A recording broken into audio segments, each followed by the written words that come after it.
all the ICE news I could find starting from 2/2/2026. Key recent trends in ICE detentions as of early 2026.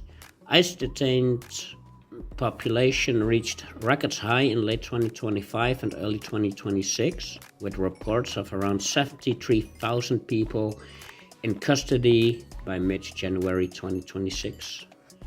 An increase of over 75 to 84% from roughly 40,000 at the start of 2025, before the second Trump administration began aggressive interior enforcement.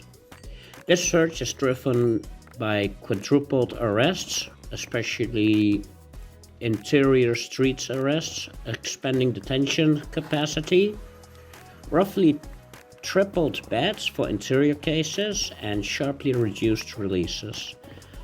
Releases within 60 days of arrest dropped dramatically from minus 16% in late Biden era to 3%, leading to a higher deportation rate, up to 69% within 2 months of detention.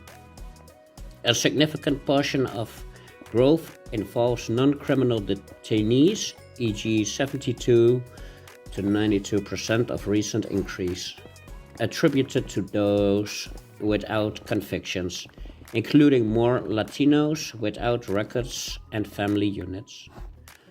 Official ICE detention stats are available in Excel format on ice.gov, e.g. for year 2026, YTD, I don't know what that means, files covering average daily population, length of stay, alternatives to detention and facilities. These are the most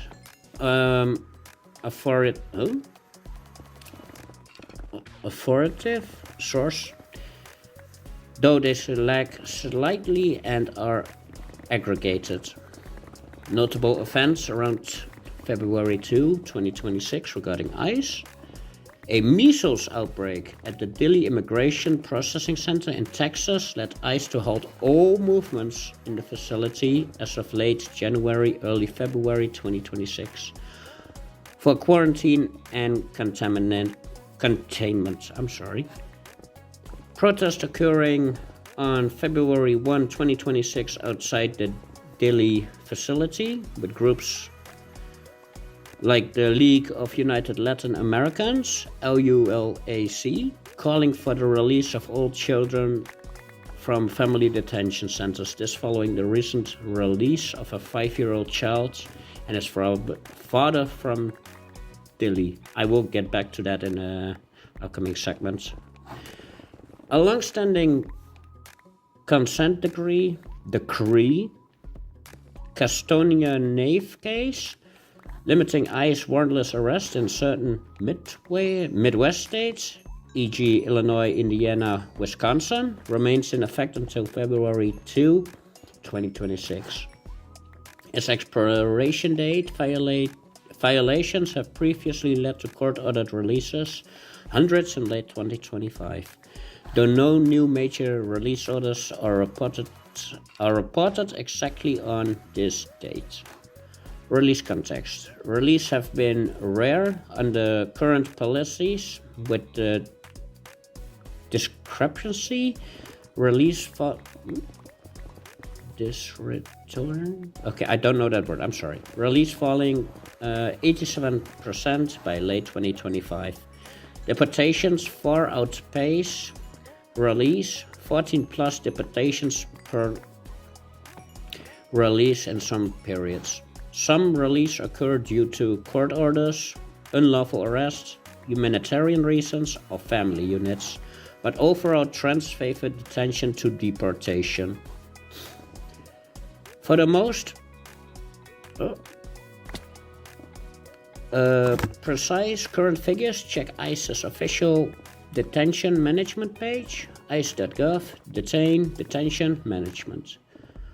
For the last fiscal year 2026 status Excel download, as numbers fluctuated and finalized at fiscal year end. independent analysts, e.g. from the deportationdata.org, American Immigration Council, highlights the rapid expansion and low release rates. If you're seeking info on a specific individual, use ICE's online detention locator system. On to the second story. Key detail of one sec. ICE detention and releases. Liam Conejo Ramos. Key details of the detention and release. Detention date and circumstances. On January 20th, 2026, ICE agents detained Adrian Conejo Arias, the father, an asylum seeker originated from Ecuador, and his 5-year-old son, Liam Conejo Ramos.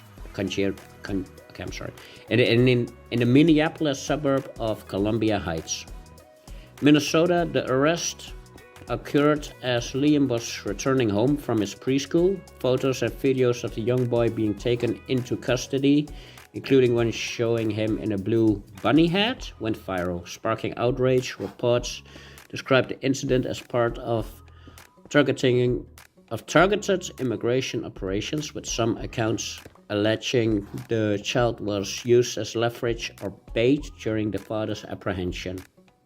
Though ICE stated the father fled on foot, leaving the child temporarily for safety reasons while he was pursued. Isn't it being pursued?